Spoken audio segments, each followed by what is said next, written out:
Hey, bonjour à tous, j'espère que vous allez bien.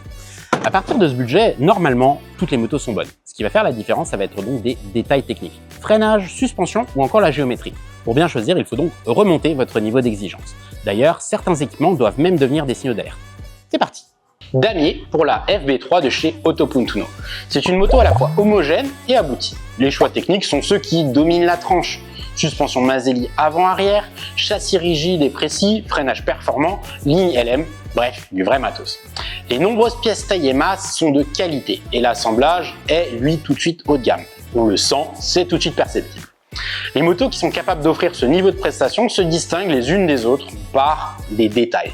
Par exemple, en comparaison, les composants taille et masse de la FB3 offrent un niveau de finition supérieur ou par exemple une Pitom offrira, elle, un freinage plus puissant. Première bout de scie est déjà dans le vert. La F20 coche presque toutes les cases du damier. Châssis, qualité, équipement, mais quelques points l'empêchent de monter sur la plus haute marche. Les suspensions et le châssis sont performants. C'est une moto très saine et agréable à piloter. Le niveau général est élevé, digne des meilleurs du segment, et sa finition est sérieuse, digne du savoir-faire de chez Bucci. Par contre, le freinage Formula marque un peu le pas face à la concurrence. En plus, sa géométrie est héritée de la version cross et fait qu'elle est un peu moins optimisée pour la piste. Autre point noir, c'est l'arrêt du développement par l'usine. Donc même si elle est bien aboutie, la moto n'évolue plus. En résumé, c'est une très bonne option, mais elle est un peu dépassée sur certains points techniques et souffre de quelques limites structurelles. Deux options dans le jaune. Commençons par la Superleggera de chez Ayrton. Attention, c'est une bonne moto, mais dans ce budget relevé, elle est un peu en retrait.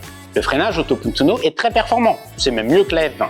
On trouve un châssis qui est bien pensé et une finition italienne. C'est une moto cohérente et efficace. Par contre, les suspensions, on est sur du Gubelin. Ça fonctionne, mais c'est un peu une galère à régler.